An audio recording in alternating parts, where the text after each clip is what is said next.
हर हर महादेव श्रोता, आप सबों का एक बार फिर से स्वागत है हेल्स विथ रंजीत में। श्रोताओं, क्या आपने कभी सोचा है कि भगवान शिव के मस्तक पर सुशोभित अर्धचंद्र आखिर वहां पहुंचा कैसे? आखिर चंद्रदेव को ऐसा कौन सा श्राप मिला था जिससे उनका तेज और अस्तित्व ही समाप्त होने लगा? और क्यों स्वयं भगवान शिव ने उन्हें अपने मस्तक पर स्थान दिया? आज हम जानेंगे भगवान शिव द्वारा चंद्रमा को मस्तक पर धारण करने की पौराणिक कथा, जो हमें भक्ति, न्याय, करुणा और संतुलन का अद्भुत संदेश देती है। बहुत प्राचीन समय की बात है। ब्रह्मांड में चंद्रदेव अपनी सुंदरता, शीतलता और दिव्य प्रकाश के कारण सभी देवताओं में अत्यंत ही प्रिय थे। उनका सौंदर्य इतना अनुपम था कि देवता, ऋषि और गंधर्व भी उनकी प्रशंसा करते नहीं थकते थे। चंद्रदेव का विवाह प्रजापति दक्ष की 27 कन्याओं से हुआ था। ये 27 कन्याएं वास्तव में 27 नक्षत्रों का ही स्वरूप थी। दक्ष प्रजापति ने विवाह के समय चंद्रदेव से वचन लिया था कि वे सभी पत्नियों के साथ समान प्रेम और सम्मान का व्यवहार करेंगे। शुरुआत में तो सब कुछ ठीक ठाक रहता है, लेकिन समय बीतने के साथ चंद्रदेव का मन विशेष रूप से अपनी एक पत्नी रोहिणी पर अधिक आकर्षित हो जाता है। वे अधिकांश समय रोहिणी के साथ ही बिताने लगे। दूसरी पत्नियां अपने आप को काफी उपेक्षित महसूस करने लगती हैं। धीरे धीरे उनका दुख बढ़ता जाता है। एक दिन सभी बहनें अपने पिता दक्ष प्रजापति के पास पहुंची और बोली, पिताश्री, चंद्रदेव केवल रोहिणी से ही प्रेम करते हैं, हम सबकी ओर तो ध्यान कभी देते ही नहीं हैं। पिताश्री, आपने उनसे समान व्यवहार का वचन लिया था, लेकिन उन्होंने वह वचन भुला दिया है। दक्ष प्रजापति अत्यंत ही क्रोधित हो जाते हैं। उन्होंने तुरंत चंद्रदेव को बुलाया और समझाते हुए कहा, हे चंद्र, तुम्हारा परम कर्तव्य है कि तुम सभी पत्नियों के साथ समान व्यवहार करो। पक्षपात किसी भी संबंध को नष्ट कर देता है। चंद्रदेव ने सिर झुकाकर उनकी बात तो स्वीकार कर ली, लेकिन अपने व्यवहार में कोई परिवर्तन नहीं किया। कुछ समय बाद स्थिति पहले से भी अधिक खराब हो जाती है।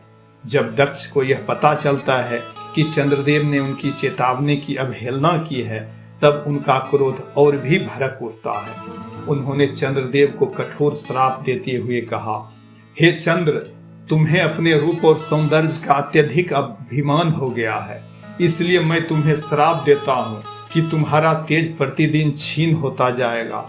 तुम धीरे धीरे अपनी सारी चमक और शक्ति खो दोगे। श्राप मिलते ही उसका प्रभाव दिखाई देने लगता है। जो चंद्रमा पहले पूर्ण तेज से जगमगाता था, उसका प्रकाश दिन प्रतिदिन कम होने लगता है। धरती पर इसका गंभीर प्रभाव पड़ने लगता है। रात्रियां अंधकारमय होने लगती हैं। औषधियों की शक्ति कम होने लगी। समुद्र की लहरों का संतुलन बिगड़ने लगता है। ऋषि मुनियों के यज्ञ और धार्मिक कार्य प्रभावित होने लगते हैं। संपूर्ण सृष्टि चिंता में पड़ जाती है। देवताओं ने ब्रह्मा जी से उपाय पूछा। तभी ब्रह्मा जी ने कहा, अब केवल भगवान शिव ही इस संकट का समाधान कर सकते हैं। यह सुनकर चंद्रदेव को अपनी गलती का गहरा पश्चाताप होता है।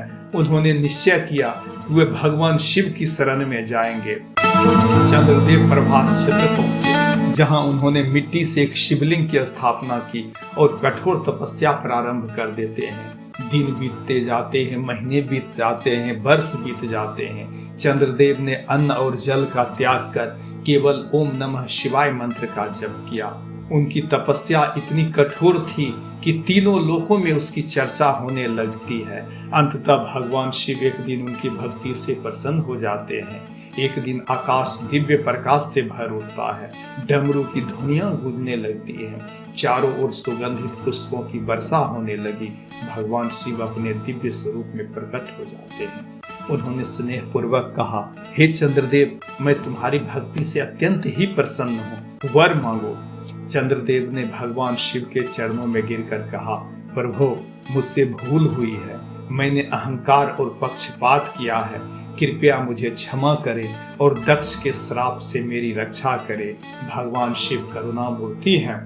उन्होंने कहा, दक्ष का श्राप पूर्णतः समाप्त नहीं हो सकता, क्योंकि वह धर्म के अनुसार ही दिया गया है। इसलिए मैं उसे संतुलित अवश्य कर सकता हूँ। तब भगवान शिव ने चंद्रदेव को अपने मस्तक पर धारण कर लिया। जैसे ही चंद्रमा भगवान शिव के जटाजूट पर विराजमान होते हैं, उनका तेज पुनः लौटने लगा। महादेव ने वरदान दिया, हे चंद्र, अब तुम कभी पूर्ण रूप से नष्ट नहीं होगे। महीने के एक पक्ष में तुम्हारा तेज घटेगा और दूसरे पक्ष में फिर बढ़ेगा। इस प्रकार संस्कार को यह स्मरण रहेगा कि जीवन में उतार चढ़ाव आते ही रहते हैं, लेकिन ईश्वर की कृपा से पुनः उन्नति संभव है। इसी कारण आज भी चंद्रमा कृष्ण पक्ष में धीरे धीरे घटता है और शुक्ल पक्ष में फिर से बढ़ने लगता है। भगवान शिव के मस्तक पर विराजमान होने के कारण उनका एक नाम चंद्रशेखर और सोमेश्वर भी पड़ा। श्रोताओं, चंद्रमा का घटना और फिर पूर्णिमा तक बढ़ना हमें याद दिलाता है कि जीवन में सुख दुख, सफलता असफलता, लाभ हानि आते जाते रहते हैं। कठिन समय अस्थायी नहीं होता। अहंकार चाहे किसी भी बात का हो, रूप का हो, शक्ति का हो, ज्ञान का हो या पद का, अंततः पतन का कारण ही तो बनता है। अगर आपको यह भगवान शिव की दिव्य कथा पसंद आई हो तो वीडियो को लाइक करें, अपने परिवार और मित्रों के साथ शेयर करें और ऐसे ही अद्भुत सनातन धर्म की कथाएं सुनने के लिए हमारे चैनल टेल्स विद रंजीत को सब्सक्राइब करना ना भूलें। हर हर महादेव, जय सनातन, ओम नमः शिवाय।